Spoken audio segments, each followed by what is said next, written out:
Behind me, a drum kit has just been assembled and guitars are being tuned. It's a ritual that's being played out right now in dozens of music venues across Brighton and Hove. But this is no ordinary gig. It's a showcase for local musicians with learning disabilities, and these are tonight's headliners.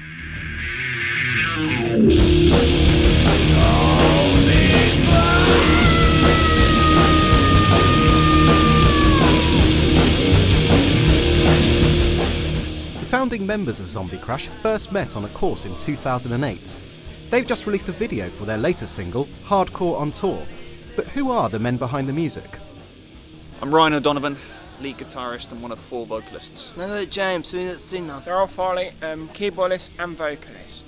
I'm Luke, I play the Crash, I play guitar. I'm Alex, I'm the bassist. David Briggs, drummer for Zombie Crash. Brighton currently has at least 10 active bands comprised of people with learning disabilities. The scene gives opportunities and support for those with a wide range of conditions to form groups, make records and play live. Zombie Crash are its first heavy metal outfit. But what made them choose this genre in particular? Guitarist Ryan O'Donovan. We've all kind of developed the taste as we went into long. We did know from the beginning that we just wanted to be loud, boisterous and aggressive and deliver overwhelming force in our performances, and it was pretty obvious from there that metal was our desire of sound. Zombie Crash have also been the scene's most successful group to date.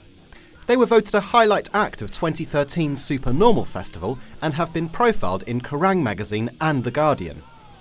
A recent tour with Finnish Eurovision semi-finalists Pertti Kurkan Nimi Private saw both bands play to sold-out venues across the country.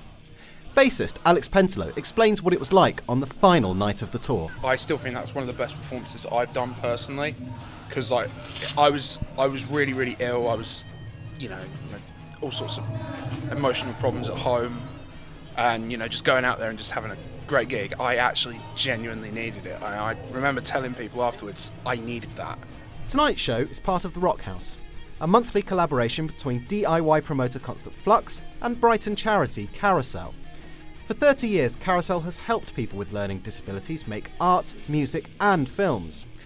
Katie Windsor has played in bands for over 15 years and has a degree in psychology.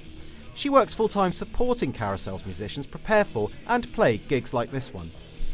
I asked her, what makes this scene so unique? It's hard to kind of put your finger on, isn't it? But I think just something to do with the lack of inhibition that sometimes goes along with these nights. And everyone's sort of just so friendly and high spirits, and there's no kind of posturing. I enjoy the most just being in this kind of different little world. I don't think you'd ever know it was here until you get embedded, and a lot of people don't really know what it is, but most people, as soon as they come down, they love it. And just being surrounded by all these people and their different ways and their good humours. But the work of Katie and her colleagues is not without its challenges. Bands like Zombie Crash can't earn much from their music without it causing problems to their benefits. Carousel's main funders are the Arts Council and Brighton and Hove City Council. Whitehall and Town Halls are looking at ways to save a combined £13 billion from welfare and adult social care budgets. The chairman of MENCAP, Lord Ricks, says these cuts will threaten the basic rights of people with learning disabilities. I put this view to Simon Kirby, Conservative MP for Brighton Kemptown. I don't agree necessarily with the comment. The thing is that the proof of the pudding, I suppose, is the eating, and the government's committed to spending more on disability benefits in real terms every year than in 2009. It's about doing what's right and reasonable within the constraints that we're all sadly happy to live in. There isn't a magic money tree out there. You don't have to look very far afield. Greece is a good example where it all goes horribly wrong very quickly. Simon does acknowledge that disabled people face everyday challenges that aren't immediately obvious. Tonight's gig has to end at 9:30. That's because support workers finish their shifts at 10 p.m. Campaigners such as Stay Up Late say this problem denies people with learning disabilities the chance to lead full, active and independent social lives. So what advice would Zombie Crash give to anyone in this situation wanting to start a band? Alex and Ryan.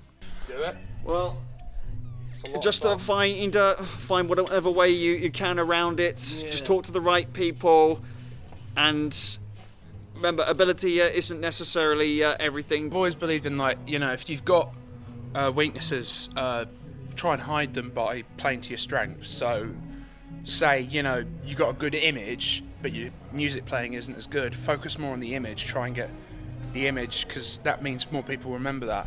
Zombie Crash will soon be travelling to London to record a radio session for Resonance FM.